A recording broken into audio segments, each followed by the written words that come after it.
Bendito sea el nombre de Cristo Jesús.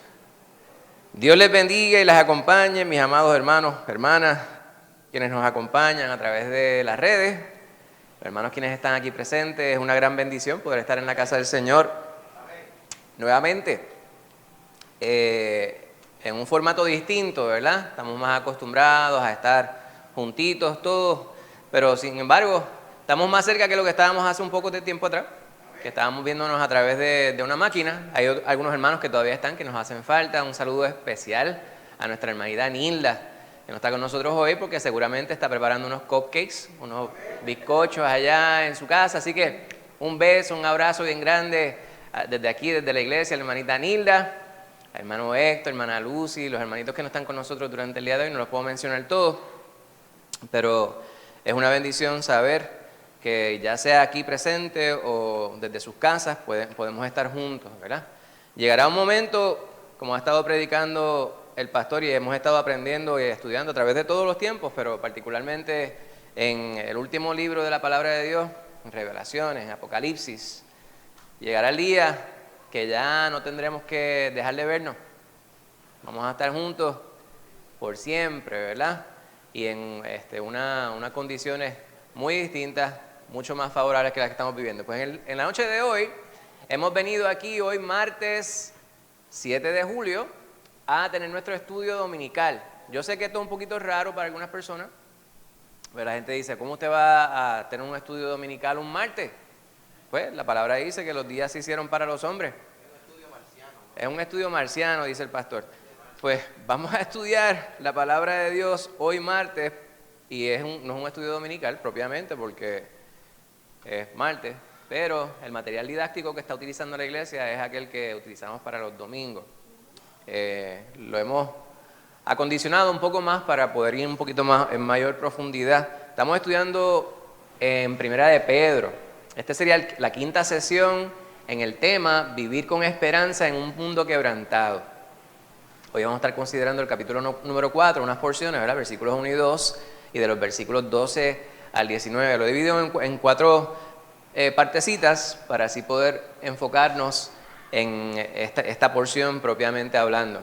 Las primeras cuatro sesiones, como vemos aquí, estuvimos hablando sobre la base de nuestra esperanza, y ahí Pedro presenta un saludo a los hermanos a quienes les está hablando, y es interesante que esta carta está dirigida a una iglesia que está en la dispersión, ¿verdad? Los hermanos habían sido perseguidos y ahora se encuentran allá en Ponto, Capadocia, Galacia, en distintos lugares que son lo que componen la actual Turquía en el presente, ¿verdad? Si miramos el mapa de Palestina, el cual no tengo aquí, si usted mira hacia el norte y hacia el oeste, ¿verdad? El noroeste de donde está Palestina, ¿verdad? En el este del mar Mediterráneo, la porción norte esa del mar Mediterráneo hacia el este, pero hacia el noroeste de Palestina. Se habían dispersado para allá, pero estos son hermanos quienes eran mayormente gentiles. Y de un Pedro que en su momento se dirigía principalmente a los judíos, le está escribiendo a una iglesia que mayoritariamente es gentil. Esto era una carta circular. Una carta que fue escrita con la intención de que circulara entre las distintas iglesias. Y se entiende que Pedro se encontraba en Roma en el momento que la está redactando. Tiempo aproximado de que lo estuviera escribiendo era para el año 64, mediados de la década del 60. Un tiempo terrible. Se dice que para el año 64, quien estaba era el César Nerón, y él estaba cansado, era uno que le gustaba mucho el expansionismo y quería estar construyendo continuamente, no le gustaba la ciudad, y se dice que comenzó unos incendios, murió mucha gente, la ciudad estaba quemándose, y vemos nosotros en el capítulo número 4 que vamos a estar viendo, que habla Pedro sobre los juicios de fuego. Él sabía muy bien lo que estaba sucediendo, y esos 200 años posterior a eso eran unos años terribilísimos para el pueblo de Dios. Necesitaban un chivo expiatorio para poder echarle la culpa. Alguien a quien echarle la culpa por la situación que estaba aconteciendo. Y Nerón dijo, ¿quiénes fueron? Los cristianos. ¿verdad? Y aquí una de las pocas veces dentro de la Biblia donde se refiere a la iglesia como los cristianos. Este era un nombre que era más bien un peyorativo, ¿verdad? Se les dio a los creyentes con la intención de ofender, porque la mayor parte de las personas se llamaban cesarianos, porque eran aquellos quienes seguían, obedecían, veneraban a César, al emperador. Pero como los cristianos se negaban a venerar, a adorar como deidad al César, sino a Cristo, pues se les llamó cristianos. Y los romanos los detestaban, muchos romanos les detestaban. Por lo tanto, ¿quién mejor para echarle la culpa por las situaciones negativas que estaban aconteciendo que los mismos cristianos? Pues se dio un tiempo de persecución horrible, una cosa terrible, terrible, terrible, al punto de que cogían a los cristianos y los colocaban en estacas, el idioma de Hebrea, y los prendían para poder alumbrar el palacio del emperador. Se dejaban así por las noches y capturaban a todos los que podían, se les ponían estacas, se les llenaba de Hebrea y se les quemaba. Una cosa terrible. Eso entre otras cosas que sucedían, ¿verdad? La persecución era una situación terrible. Hoy día hablamos de persecución. Sin embargo, una porción bien grande de la humanidad no está perseguida y jamás será perseguida de la manera que fueron perseguidos los cristianos en esos tiempos. Eso no quiere decir que la persecución no exista hoy día. No quiere decir que aunque vivamos en un país donde no hay una persecución tal como la que yo estoy explicando, no nos sintamos perseguidos, porque a veces la persecución sucede dentro de la misma iglesia, sucede en la comunidad, sucede en muchos lugares, a veces sucede de manera soslapada. Pero Pedro está enfocando en el qué hacemos nosotros cuando nos sentimos perseguidos. ¿Qué hacemos nosotros en medio del sufrimiento? ¿Cómo lidiamos con el sufrimiento? Esta es la pregunta, ¿verdad? Hay mucha gente que se acerca a nosotros y nos dice, ven acá, ¿tú crees en Dios? Y si existe Dios y si Dios es tan bueno, ¿por qué ocurren cosas malas? ¿Has escuchado esa pregunta? Muchas veces, ¿verdad? Y si usted viera la pregunta es, si no existe Dios, entonces ¿por qué ocurren cosas buenas? Siempre el enfoque no es para saber la contestación a la pregunta, sino para tratar de subrayar algún error que ellos quieren que tú cometas. Pues nosotros estamos puestos para predicar la palabra de Dios, tal cual está. Y aquel que la reciba, la crea y la confiese, y obviamente reciba a Cristo Jesús mediante la predicación de la palabra, pues ese es bienaventurado, porque vendrá a ser hecho hijo de Dios tal cual dice la palabra. Todos aquellos quienes osen continuar sus vidas de la manera que estaban viviéndola anteriormente, antes de que recibieran a Cristo, antes de conocer a Cristo Jesús, obviamente aquel que no le recibió, pues no le recibirá nunca, pero aquel que le recibe, pues tiene una vida nueva. Aquel que ose vivir de la misma manera sin recibir a Cristo Jesús, pues lamentablemente tendrá que sufrir las consecuencias de sus decisiones, ¿verdad? Hay dos decisiones de las cuales nosotros hemos hablado, ¿verdad? Dos alternativas. O aceptas a Cristo o no le aceptas.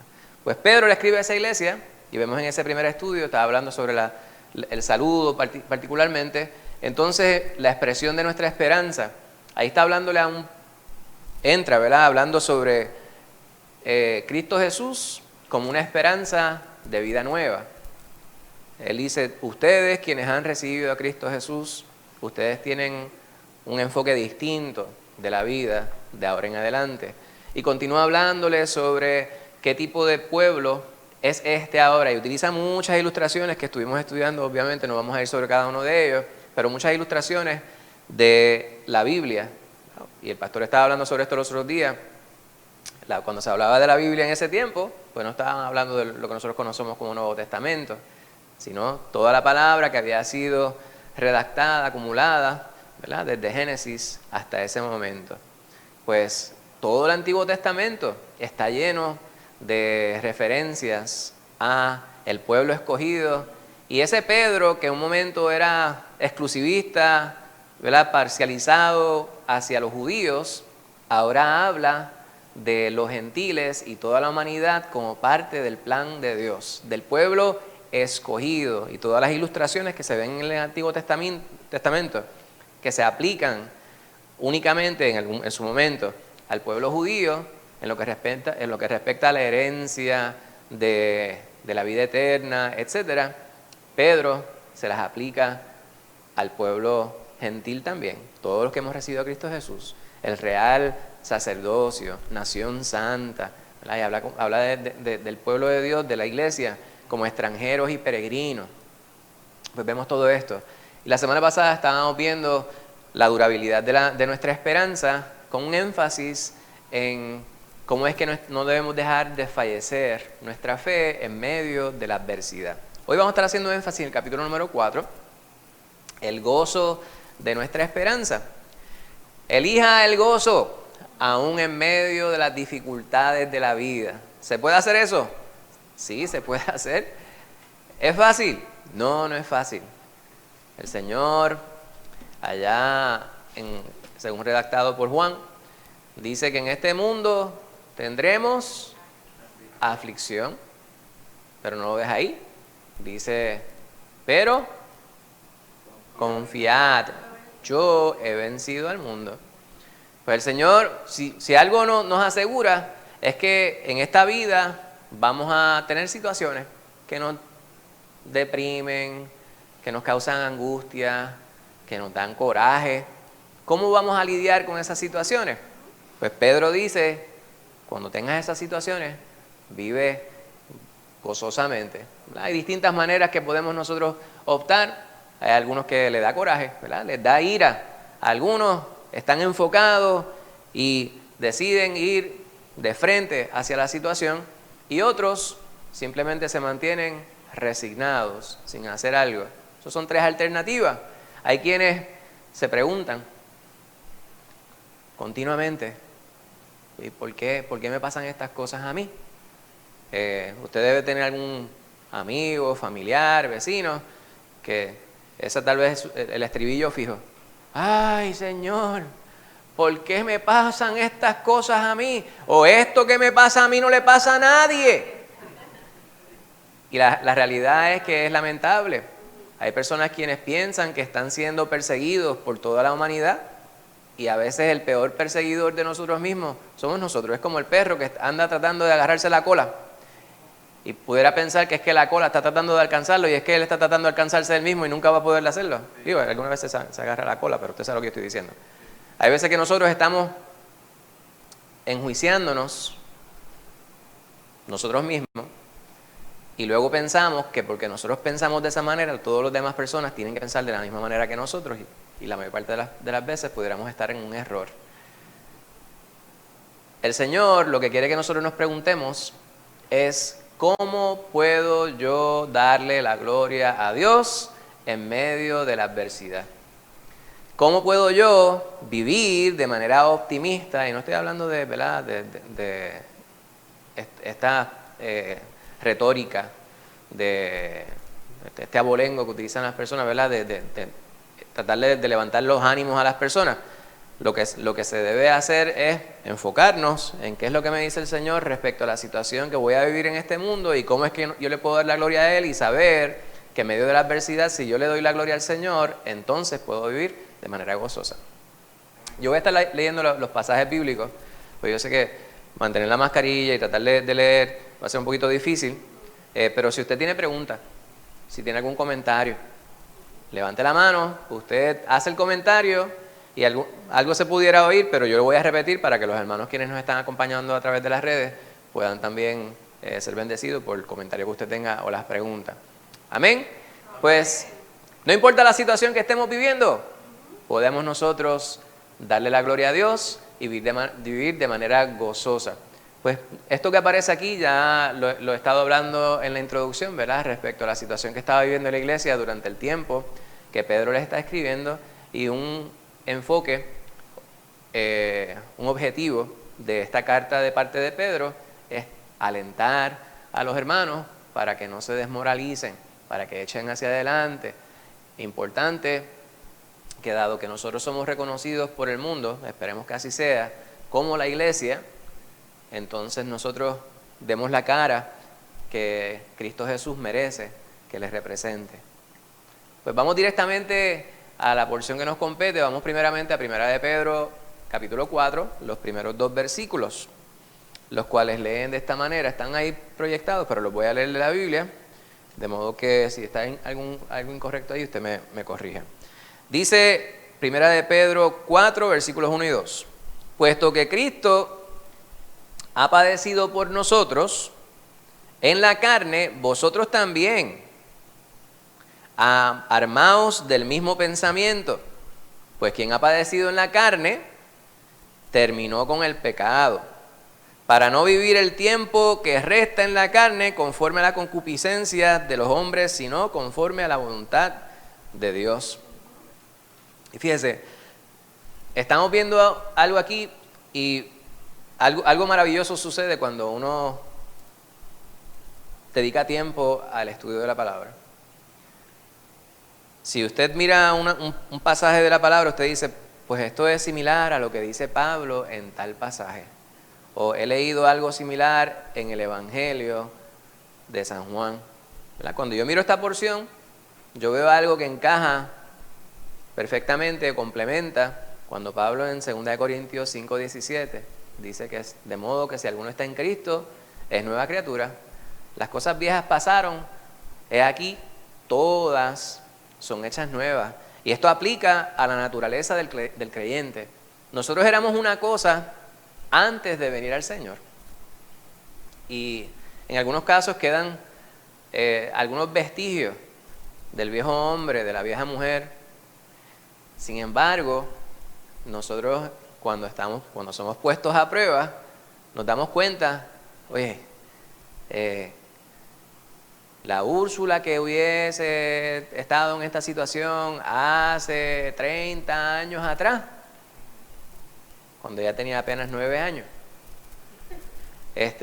no hubiese actuado de la manera que actúa ahora, ¿verdad? Yo a veces me doy en situaciones y me sonrío. Hay cosas que a mí antes me daban mucho coraje, me desesperaban, porque no las podía resolver. Hoy día simplemente me doy cuenta de que es una prueba que está presente, y si no lo puedo resolver, le digo, pues Señor, aquí está, lo deposito en tus manos, pero gracias porque tú me permites ver cómo es que tú has obrado en mí. Pues Pedro lo que está diciendo es que hay una experiencia de vida que nosotros debemos evidenciar en nuestras acciones.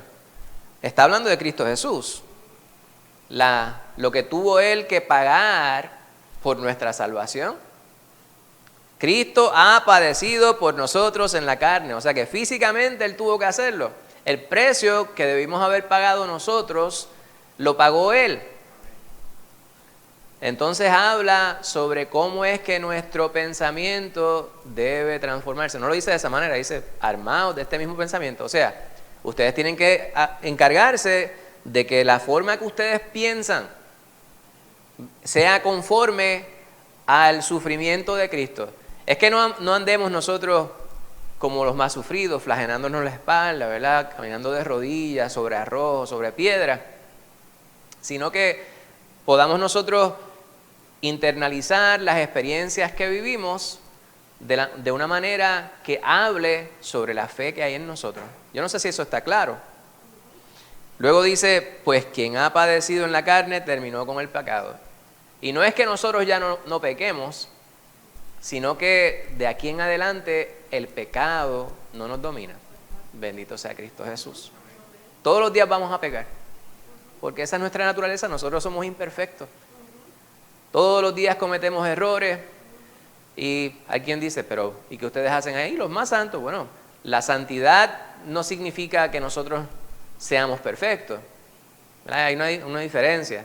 Hoy día estaba escuchando yo a alguien que estaban hablando sobre beatificar a Rafael Cordero. ¿Sabes que Rafael Cordero hace 200 años, él y su hermana instituyeron el sistema educativo de Puerto Rico? ¿Verdad? Tremendas personas, siendo dos individuos afroborinqueños, fueron personas muy progresistas, y el sistema educativo que conocemos hoy día, para bien o para mal, pero más bien para bien en aquel tiempo, con mucho sacrificio, fue muy inclusivo, etcétera. Pues yo hallo que eso está excelente, Pero de eso a que uno escale al individuo hacia una casi deidad, porque cuando dicen vamos a beatificarle, lo que significa es que vamos a convertirlo en un semidios.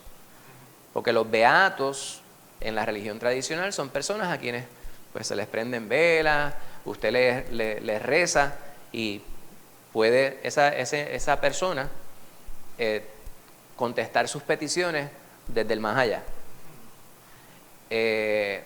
Pues vemos nosotros que Pedro dice, nosotros no estamos dominados por el pecado.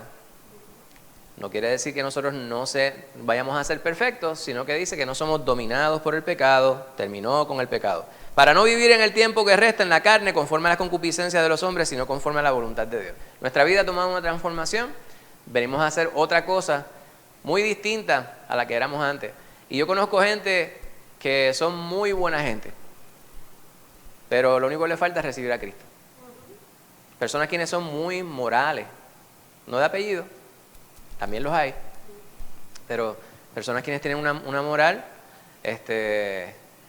muy, muy estricta, personas quienes son muy dadivosas, y usted ve fruto en su vida, pero abiertamente dicen, no creo en X o Y precepto que ustedes predican. Algunos de ellos incluso dicen, no creo en Dios. Pues ahí hay una contradicción de términos casi, ¿verdad? Pues no importa cuán moralista usted sea, no importa cuán bien usted se porte aparentemente, es necesario pues usted tener una transformación completa. Usted viene a Cristo y el Señor hace la transformación completa en su vida, y eso es lo que está diciendo Pedro. Hay que considerar el sacrificio que hizo el Señor para que nosotros pudiéramos ser salvos, y nuestra vida completa debe de hablar de ello. Aquí escrito, por una parte, puede escoger vivir como los inconversos a su alrededor, compartiendo sus pecaminosos placeres, y de esta manera evitar la persecución. Dos opciones, o el pecado o el sufrimiento. Y el problema es que nosotros vemos la palabra sufrimiento como algo negativo. El sufrimiento es una consecuencia. ¿Qué usted prefiere? ¿Usted comerse, catalóguelo usted, ¿verdad? Ponga usted lo que es el menú del mejor manjar desde el punto de vista humano? ¿Prefiere comerse eso con una conciencia cargada, plagada de acusaciones, o comerse un arroz amogolladito con un poquito de salsa de habichuela por encima, tranquilo, en su casita y en paz? En la contestación usted dice, por favor, ¿verdad? Usted se come el mejor de los manjares sentado, es más, esta debe ser la ilustración, sentado en una celda sabiendo que al día siguiente le toca la muerte, ¿verdad? Lo van a llevar a la silla eléctrica al día siguiente, ustedes le van a dar su última cena, la mejor comida que usted se puede imaginar, se la van a pagar. ¿Usted prefiere eso o usted estar tranquilo, sabiendo que está en paz, comiendo una comida sencilla? Pues la contestación pues es similar lo que se está presentando aquí. ¿Cuáles son las opciones que tenemos nosotros para vivir? Y hay personas lamentablemente que prefieren vivir una vida de pecado antes que someterse al Señor y vivir la consecuencia de ser rechazado por el mundo. Bendito sea Dios. Cuando un creyente escoge deliberadamente sufrir persecución como cristiano antes de persistir en una vida de pecado, ha roto con el pecado que estábamos diciendo, ¿verdad? Y no es que ya no peca, sino que su vida ya no está dominada por el pecado. Los versículos que van desde aquí a la porción que vamos a ver, Pedro parecería que está hace como un paréntesis, y habla sobre distintas cosas que se hacían, que no se deben hacer. Baste ya el tiempo pasado para haber hecho lo que agrada a los gentiles, andando en lascivias, etcétera, etcétera. Y habla sobre mucha obra de la carne. Entonces, toda esta porción que llega hasta el versículo número 11, lo vamos a saltar porque es complementario a lo que acabamos de hablar. Ahora vamos a los versículos 12 y 13, capítulo 4, dice, amados, no os sorprendáis del fuego de prueba. Y esta ilustración, muchos han comentado, estábamos hablando que fuego en la ciudad de Roma se dio durante el año que se presume Pedro estaba escribiendo la carta. Fuego de prueba que os ha sobrevenido como si alguna cosa extraña os aconteciese, sino gozaos por cuanto sois participantes de los padecimientos de Cristo, para que también en la revelación de su gloria os gocéis con alegría. Y aquí, hermano, hay una figura un tanto irónica. Irónica porque no subraya el modo normal de pensar del ser humano. Cuando a nosotros nos acontecen situaciones que podemos nosotros catalogar desde la perspectiva humana como negativas, pues nuestro impulso no es gozarnos en ellas. Por el contrario, por lo general lo que hacemos es que nos lamentamos, ¿verdad? En Mateo 7, creo.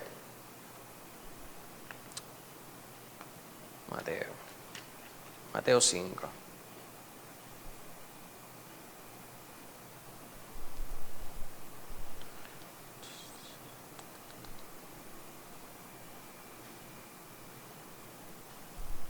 Habla sobre, en Mateo 5, que habla sobre el Sermón del Monte, habla sobre nuestro Señor Jesucristo está hablando sobre la perspectiva nueva que debe tener la persona. Todo aquel que le siga debe tener esta perspectiva. Había un tiempo en el cual se pensaba que era necesario y era justo desquitarse contra el adversario haciendo lo mismo que el adversario había hecho en tu contra. Sin embargo, desde que Jesucristo proclama esta nueva ley, y cuando yo digo ley, ¿verdad?, es que ha sido de siempre, pero el Señor dice, la mente tiene que cambiar. Ya no es ojo por ojo, ni diente por diente, sino que el que te den una mejilla, pues tú le pones la otra. Y tú dices que no eres homicida, que no eres asesino, pero de ahora en adelante quiero que entiendas que el que tú seas homicida no es solamente si le quitaste la vida a una persona, es que tú le llames fatuo a tu hermano, ¿verdad? Estoy parafraseando, ¿verdad?, lo que aparece en ese capítulo. Y habla precisamente sobre la bienaventuranza que hay en nosotros saber que estamos siendo perseguidos por hacer lo que el Señor manda. Pedro está repitiéndolo aquí.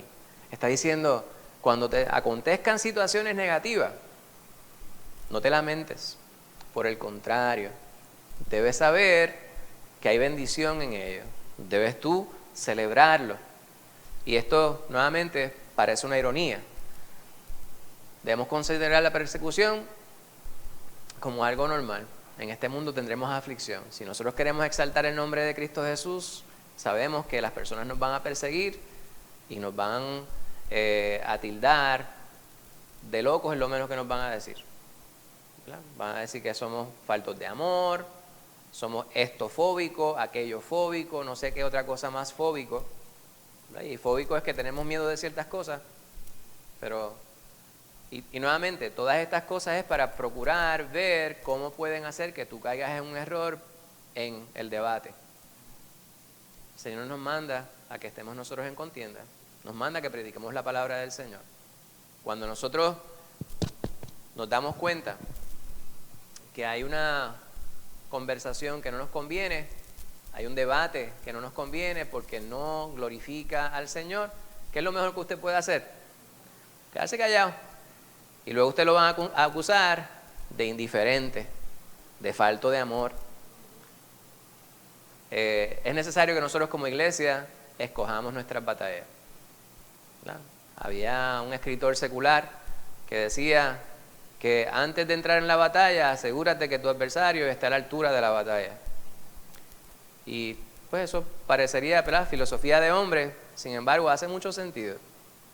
Que nosotros escojamos nuestras batallas. Hay instancias en las cuales pudiéramos nosotros considerar que un debate o una discusión podría surtir fruto, porque aquella persona con quien usted dialoga tiene suficiente raciocinio y benevolencia como para poder aceptar si está en un error o no. Sin embargo, en muchas ocasiones, y vemos nosotros a través de toda la palabra, harto expresado está, que muchas personas procuran simplemente querer no validar su punto, sino invalidar el tuyo. Y no estamos para eso, porque la palabra no es nuestra filosofía. La palabra es la palabra de Dios, la cual a nosotros nos ha dado salvación. Y nosotros estamos puestos para predicarla de manera integral, como está. Ahora, bien importante, nuestra vida tiene que hablar de ello. Pedro está hablando, ustedes están siendo perseguidos, pero usted viva gozosamente sabiendo que hay bendición en ello. Son bienaventurados, ¿verdad? Gócense en medio de la persecución. Y esta gente a quien le estaba hablando, muchos de los que tal vez leyeron una carta, quizás fueron quemados para alumbrar la casa del emperador. ¿O no? Pero estaban siendo perseguidos. Hoy día es necesario que nosotros, aunque no estamos sufriendo una persecución tal como la que estaban viviendo ellos en aquel tiempo, sepamos que estamos sí ciertamente siendo perseguidos, pero es necesario que nosotros no pongamos en vergüenza al nombre de nuestro Señor. ¿Verdad? Dice 2 Timoteo 3:12, todos los que quieran vivir piadosamente en Cristo Jesús padecerán persecución, pues gloria a Dios, venga la persecución, pero Señor, danos la fortaleza, capacítanos para hacer las cosas como tú mandas. Ayúdanos no solamente a entender que esta palabra tenemos que aplicarla a nuestra vida, sino también ayúdanos a pararnos firmes en la brecha para representarte dignamente todos los días de nuestra vida. Todos los días. Y ahí realmente es donde vemos quién es y quién no es. Cuando usted le acusen, usted sabe si usted es culpable o no de la acusación. Muchas veces quienes les acusan saben que usted es inocente, pero como desde el momento que usted le acusan, ya usted no es inocente, usted lo más que le pueden declarar es no culpable. Piensan que manchando tu nombre pudieran ellos hacerle algún daño. Sin embargo, en nuestra conciencia y ante la presencia de Jehová, si estamos bien con Él, la gente lo sabrá. ¿Por qué? Si nosotros profesamos la palabra de Dios, la gente van a mirar, aparte de la palabra, habrá también fruto. Por sus frutos los conoceréis. Los falsos profetas los conocemos. Llegan, dice la palabra, vestiditos de oveja y terminan demostrando que son lobos rapaces. ¿Perdón? Exacto. Vemos nosotros aquí en la palabra de Dios que vamos a ser perseguidos. Ahora, tenemos que nosotros esperar persecución de cualquier dirección, pero no por esto vamos nosotros a entristecernos, no por esto vamos nosotros a ser desmoralizados, ni a dejar de predicar, mucho menos, Dios nos libre, la palabra del Señor de manera integral. Cuando el Salvador vuelva a la tierra como el león de la tribu de Judá, será revelado como el todopoderoso Hijo de Dios, y los que padecen ahora por causa de Él serán honrados entonces con Él. Eso debe ser nuestra esperanza. Sabemos nosotros que esto que estamos viviendo ahora es temporero, es pasajero. Este cuerpo que vivimos ahora lo pueden despedazar. Sin embargo, el Señor nos habrá de restaurar completamente y hacerlo todo mejor. Amén. Amén. Versículo 14 lo pusimos aparte. Dice, si sois vituperados por el nombre de Cristo, sois bienaventurados. O sea que hay algo bueno en que la gente hable peste de usted, perdonen la expresión. La gente pudiera hablar mal de nosotros, pero si es por Cristo Jesús, entonces no es tan malo. Qué chévere que la gente pueda decir, mira, la más cristiana, y tú dices, porque por decirlo en ese tono, piensan que es una ofensa, que es lo que los romanos pretendían. Los cristianos dijeron, pues sí, es verdad, nosotros somos los seguidores de Cristo. Eso es lo que somos, cristianos. El más santo, ay, gracias, eso es un cumplido. ¿Verdad? Quizás no soy el más santo, pero que reconozcas que soy santo. A mí una vez me dijeron que donde yo vivo, me dicen el reverendo. Yo decía, válgame, eso es un título bien grande, pero qué tú quieres decir con eso? El compañero de trabajo de Tito, que me confesó, después de haberse dado como 500 palos de ron, y yo tuve que llamarle la atención, me dijo, ¿sabes que nosotros te llamamos el reverendo? Y yo decía, yo espero que sea por algo bueno. Me dice, no, sí, porque tú nunca estás con nosotros. Y allá habló todo lo que tenía que decir. Y yo dije, pues, gloria a Dios. Díganme como ustedes quieran, ¿verdad? Pero siempre y cuando sea para glorificar al Señor. Y la gente va a ponernos sobrenombre, van a quejarse de nosotros. Pero si todo eso lo que apunta es a que nuestra vida refleja a Cristo Jesús, pues es una bendición. Porque el glorioso Espíritu de Dios reposa sobre vosotros. Ciertamente, de parte de ellos Él es blasfemado, pero por vosotros es glorificado. Y eso no requiere muchísima explicación. La gente les va a corroer, ¿verdad? Que su vida alumbre a tal punto que revele el mal que hay en su vida propia. Ese es el problema de las personas. Estaba viendo algo que alguien había publicado algún tiempo sobre una dama en un grupo pro vida, debatiendo con una joven en una universidad que favorecía el aborto. Entonces, el argumento que presentaba aquella persona quien justificaba o favorecía el aborto es pues la retórica que se utiliza mucho. Es mi cuerpo, es mi decisión. Porque el cuerpo que tiene dentro no se cuenta como cuerpo aparentemente, ni puede decidir. Pero esa es la retórica, ¿verdad? Es mi cuerpo, es mi decisión. Y luego el argumento que presentaba era, ¿cómo tú pretendes que yo traiga una vida a este mundo donde hay tanto sufrimiento? ¿Cómo ustedes van a resolver los problemas del mundo? Entonces, la joven que estaba representando el grupo Pro Vida, me parece que él dijo algo más o menos en esta dirección, dijo, vamos a cambiarlo. Tú quieres resolver el problema eliminando a aquel que vendría a sufrir. Entonces, ¿cuál es la solución? No sé si ustedes entienden, el punto de ella que ella decía era, entonces la solución a eliminar el sufrimiento es eliminar al que sufre. Entonces yo decía, pues ese tipo de pensamiento también justificaría que las personas con enfermedades terminales, que de hecho es una filosofía que muchas personas tienen, ¿verdad? El quitarle la vida a personas quienes tienen padecimientos en sus cuerpos, que en la Segunda Guerra Mundial, pues era la idea de algunas personas quienes venían a juzgar quién estaba mejor y quién estaba peor. Aquellos quienes no estaban dentro de unos estándares que pensaban los que estaban en poder merecían la muerte. Pues cuando nosotros miramos la palabra del Señor, vemos nosotros que hay una retórica de parte de aquellos quienes nos persiguen. Y la retórica es, ustedes lo que hacen en su predicación es simplemente atacarme a mí. Por lo tanto, yo tengo que aplacar lo que tú estás hablando de modo que ya nadie te oiga y yo quede justificado. Esa es la, ¿verdad? Esa es la mentalidad de muchas personas quienes nos ven y nos atacan.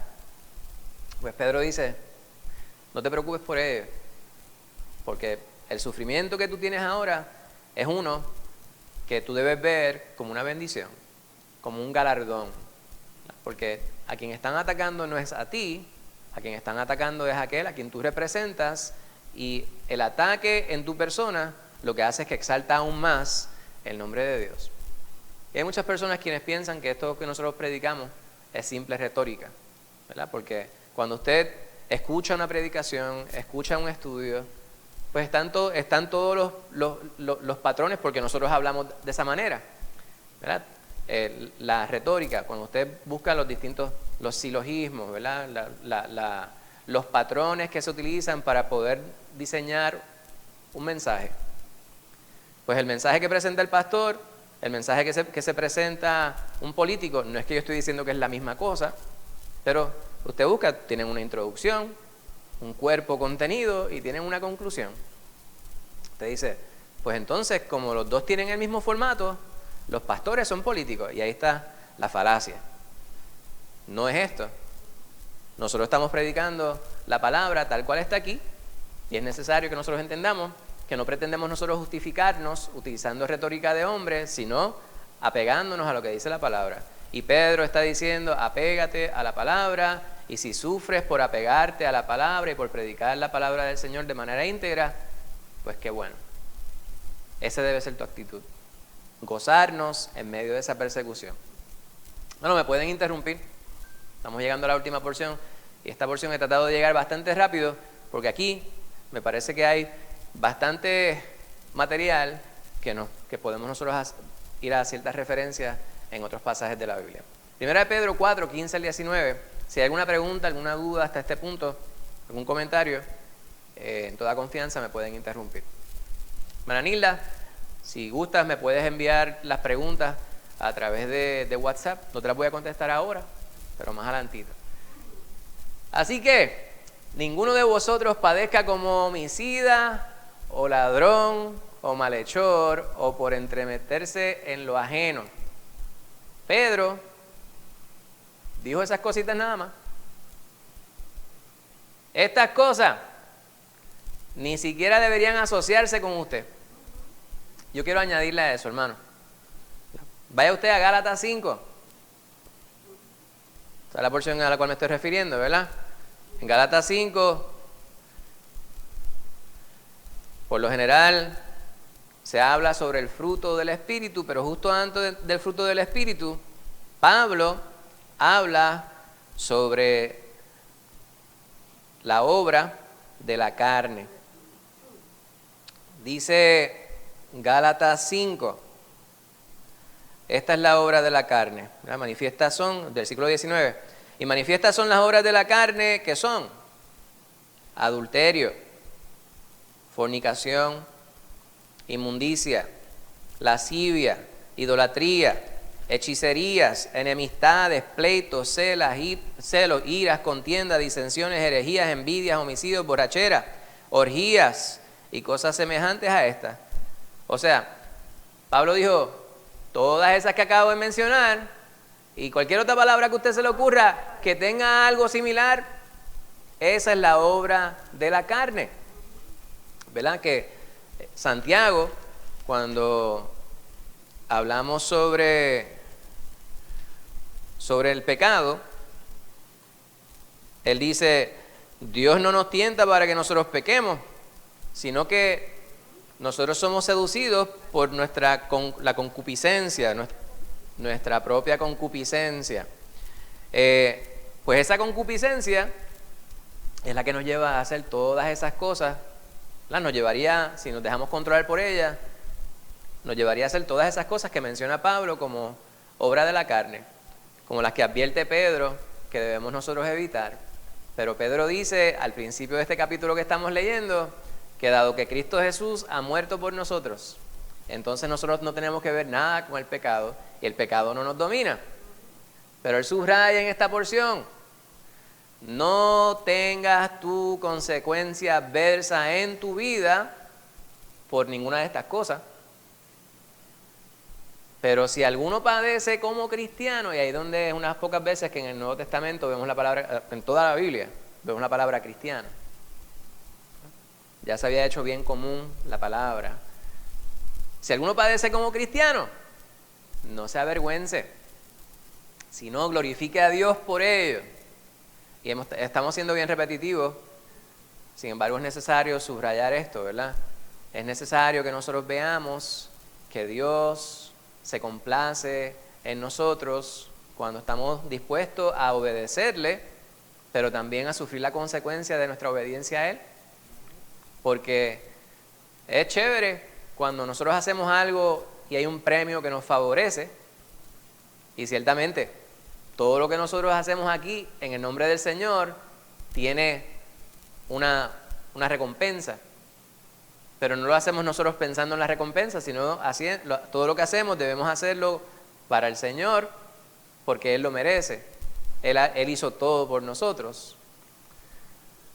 No debemos avergonzarnos del Señor, o sea, de lo que padecemos por el Señor, sino debemos nosotros gozarnos y glorificarle.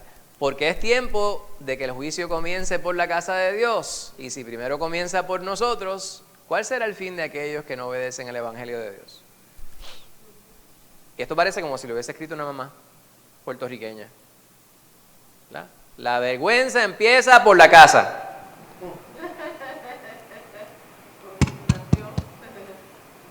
Yo no levanté el volumen, pero me parece como de momento como si estuviera hablando mami. Por la casa empieza la vergüenza, por la casa es que empieza el ejemplo. Si nosotros no estamos dispuestos a hacer lo que nosotros predicamos se debe hacer, entonces nosotros somos hipócritas. Y el mundo lo sabrá, porque la gente sabe si estamos siendo sinceros, si estamos siendo genuinos, si estamos siendo íntegros. Ay de nosotros si la gente nos acusara de ser hipócritas, de ser desleales, y estuvieran ellos en lo cierto. Sin embargo, habrá muchos calumniadores quienes digan, esa iglesia es buche y pluma,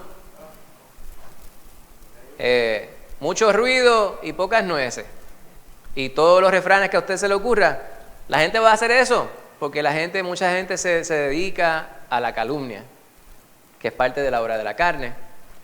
Y si esa es la obra de la carne, sabemos a quién le pertenecen estas personas. ¿Habrá un cristiano que pueda estar en la obra de la carne? Pues seguro.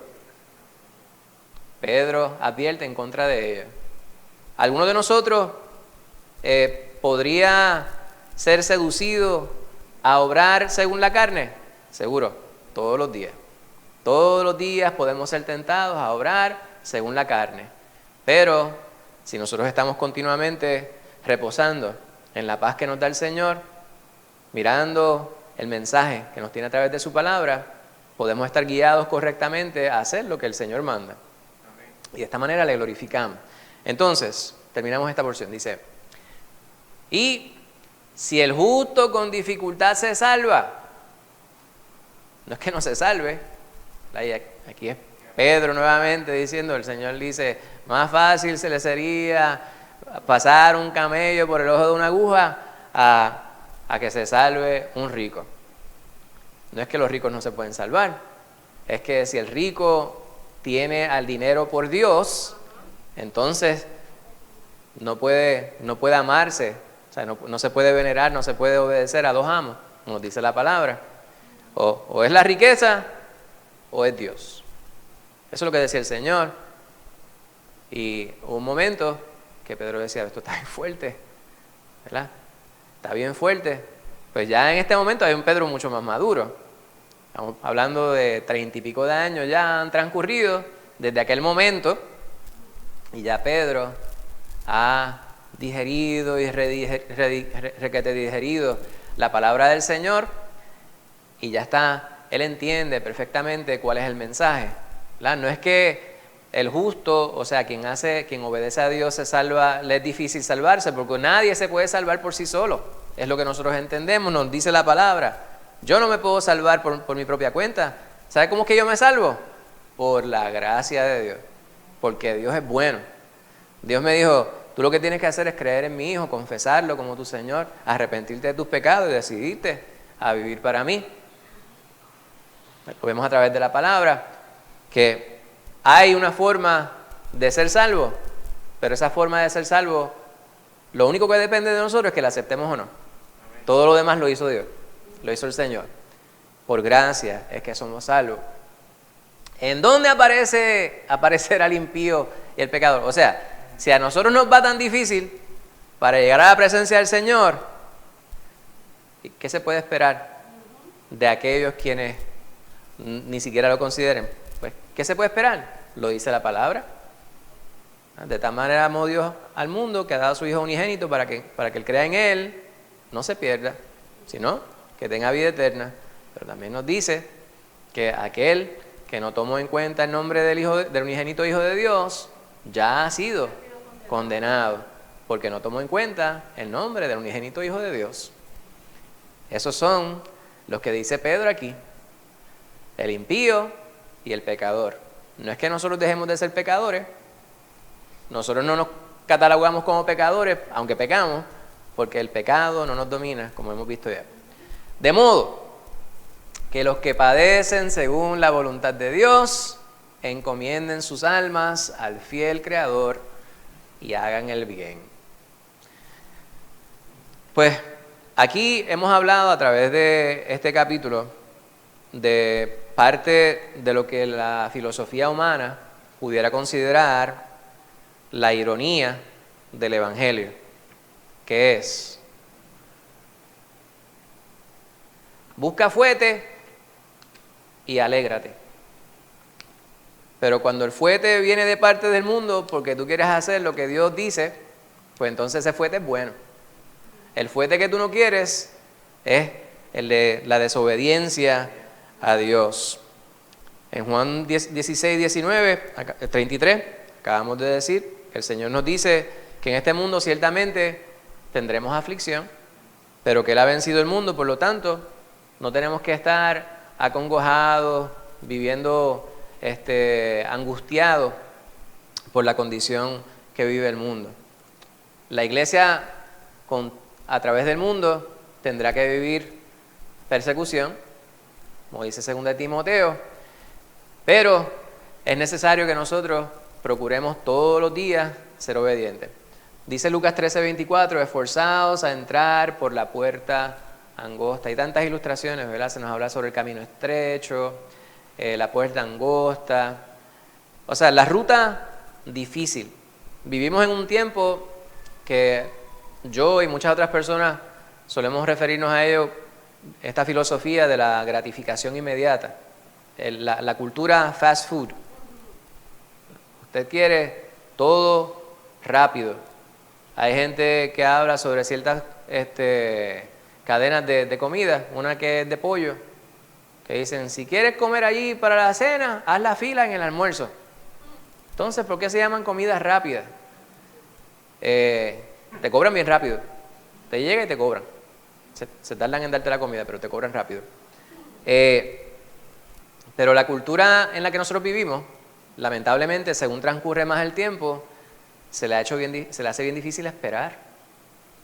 Esta situación que estamos viviendo, parte de la bendición es que las personas, algunas personas, muchas personas para mi sorpresa, en Puerto Rico, pues nosotros solemos criticar a los puertorriqueños porque somos puertorriqueños y decimos, pues queremos ver mejores cosas. Pero si algo yo he visto, que hay distintos lugares donde las personas han sido bastante mesuradas y bastante obedientes a las nuevas reglas. Y eso pues a mí me ha dado mucha gratificación, me ha dado mucha confianza para salir y hacer las diligencias que uno tiene que hacer. Pero aquel que es desesperado por naturaleza no quiere hacer una fila, como quiera quiere estar encima de la otra persona en la fila, no quiere esperar. En este mundo ese es el problema, que la gente quiere las cosas, las quiere rápido, las quiere para ahora y quiere el camino fácil. Para andar con el Señor, el camino es más tortuoso, es más difícil. Pero la diferencia es que usted va por el camino ancho y aquel que anda por el camino ancho, como no conoce la diferencia, piensa que ese le conduce a un lugar bueno. A quienes hemos optado por entrar por la puerta estrecha o caminar por el camino tortuoso, sabemos que vale la pena porque el destino es uno favorable, ¿verdad? Que es la bendición de parte de Dios. En Hechos 14:22 dice: es necesario que por medio de muchas tribulaciones entremos en el reino de Dios. El verdadero camino del sufrimiento para los cristianos conduce a la gloria eterna. ¿De qué hemos hablado, hermanos, a través del estudio de esta noche? Hemos hablado sobre el gozo que debemos nosotros saber que podemos vivir en medio de la adversidad. ¿Seremos perseguidos? Sí, yo no voy a disertar sobre qué es la persecución, de dónde viene la persecución. Persecución es cualquier situación que represente algún tipo de estática, diferencia, contradicción entre usted y otras personas. Pedro está hablando sobre esta persecución que viene de afuera de la iglesia hacia la iglesia. Pero vivimos unos tiempos en los cuales realmente no sabemos quién es iglesia necesariamente. Hay personas quienes se sientan con nosotros, no estoy hablando en esta iglesia, estoy hablando en las iglesias, y usted no sabe. ¿Cómo usted puede determinar si una persona realmente es hijo de Dios? Pues usted tiene que verlo en su andar diario. Ya que yo le diga amén, aleluya, gloria a Dios, y le diga Dios te bendiga, son cosas buenas, yo no las voy a dejar de decir. Sin embargo, no necesariamente significan que yo o ninguna otra persona realmente esté siendo sincero. Obviamente, hay algo que se llama discernimiento de espíritu. Algunas personas lo tienen como un don. Y usted, el espíritu que yace en usted, le da testimonio de que yo soy su hermano o no. Y hay personas quienes usted los ve y son la misma persona todo el tiempo. Usted me ve a mí, pues yo soy bromista. Y puede que de vez en cuando pues, se me escape una broma pesada. Y usted me lo dice, me llama la atención y se acabó y quedó ahí. Pero de ahí en fuera, usted lo que nos escucha es hablando la palabra de Dios, predicando el evangelio. Si usted quiere saber de este que está aquí, pues mire mi fruto. Vaya a mi casa, vea a mi familia. ¿Mi familia estará en sujeción? Yo creo que sí. Ahora mismo no hay ninguno de ellos aquí. Están las nenas en Vega Alta con mi hijo y Lisa está allá con Alelia. Alelia no es una prima, es una alergia que le dio. Y dice que no quería estar aquí estornudando porque decía, vaya, los hermanos de ahí se preocupan, vaya, me botan de la iglesia, el hermano Juan no quiere que yo esté ahí sentado. Pero usted evalúe mi familia, evalúe mi vida y usted dice, ¿habrá fruto del Espíritu? Pues usted no me lo tiene que decir, ni me jacto yo de que lo haya, pero si hubiera algo contrario, si usted dice, el hermano está en la carne, pues la hermana Angie, el hermano mío, la hermana Ita, cualquier hermano que esté en la iglesia, se supone que me diga, hermano James. De otra manera, pues no estamos nosotros cumpliendo lo que nos manda el Señor. Pues todas las situaciones que nosotros vivimos, sea dentro de la iglesia, fuera de la iglesia, si estas situaciones que vivimos son para la gloria de Dios, son bendiciones. Hermana Úrsula, ¿usted iba a decir algo? ¿No? Pues la semana que viene, el 14 de julio, la culminación de nuestra esperanza. Esa es la última sesión, el tema vivir con esperanza en un mundo quebrantado. La asignación es 1 de Pedro, capítulo 5. Vamos a leer no todo el capítulo, pero como ese es el último capítulo de la carta, si quieres releer la carta completa para que pueda traer preguntas, comentarios, pues hasta aquí nos ha traído el Señor. Le damos las gracias al Señor por habernos permitido estudiar su palabra. Saludos especiales a todos los hermanos quienes nos acompañan a través de Facebook. Nuevamente les recordamos que los domingos no nos vamos a estar reuniendo para el estudio bíblico, sino que vamos a estar los martes estudiando el material didáctico que tenemos para los domingos por la mañana. Esto es por un tiempo, hasta que entendamos que podemos entonces retomar el culto completo, ¿verdad?, de los domingos, como estábamos haciéndolo anteriormente. Si no hay preguntas o dudas, como siempre decimos, quejas, correcciones que ustedes tengan, en toda confianza las pueden presentar. Hermana Aguita, ¿usted quería hacer un comentario?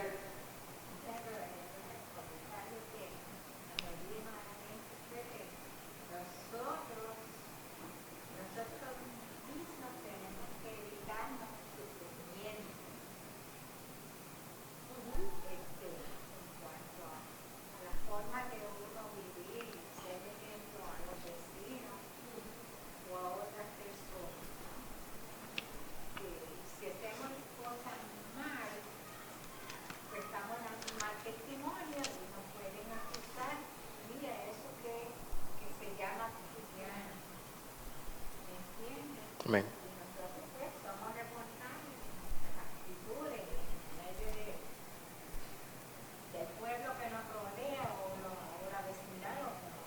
Amén. Y todo lo que predicamos tenemos que aplicarlo primero a nuestra vida, ¿verdad? Que estaba hablando sobre los falsos profetas. Mateo 7, que dice, guardaos de los falsos profetas que vienen a vosotros vestidos de oveja, pero por dentro son lobos rapaces. Y esto yo lo digo, ¿verdad? Porque, y cualquier persona me escucha y dice, esto aplica a fulano, a mengano, a sutano. Yo siempre que leo la palabra, hermano, yo digo esto. estaré yo ahí. Y esa es la manera que debemos leer la palabra de Dios. Siempre, y este es el problema. El problema es que la predicación va directo al meollo del asunto que afecta la vida de todos los seres humanos. Y cuando abrimos nuestras bocas para predicar la palabra del Señor y presentar lo que el Señor quiere que el mundo sepa, las personas lo tomarán personal, porque realmente lo es, aunque no sea de parte de aquel que lo está profiriendo. Yo predico la palabra del Señor, yo enseño la palabra del Señor, porque el Señor me manda que lo haga. ¿A quién le aplica? Pues a todos nosotros, empezando conmigo. Cuando nosotros escuchamos la palabra del Señor es necesario que digamos, ¿cómo me aplica eso a mí? Pues cuando yo miro este pasaje, por sus frutos los conoceréis. ¿Acaso se recogen uvas de los espinos o higos de los abrojos? Y ustedes conocen el resto del pasaje. Pues debemos evaluar nuestra vida a la luz de lo que dice la palabra, para entonces nosotros poder, porque ese capítulo viene hablando desde el principio, ¿verdad? De que no juzguemos para que no seamos juzgados. Pues nosotros siempre vamos a juzgar porque eso es parte de nuestra naturaleza. Ahora, lo que debemos esperar es que nos juzguen a nosotros también. Porque yo sé, ¿verdad? Aquí incluso, habemos, ¿qué? 10, 12, 15 personas en este lugar y yo espero que ustedes me juzguen. ¿Verdad? Usted dice, ¿para qué? Pues eso es algo malo, ¿no?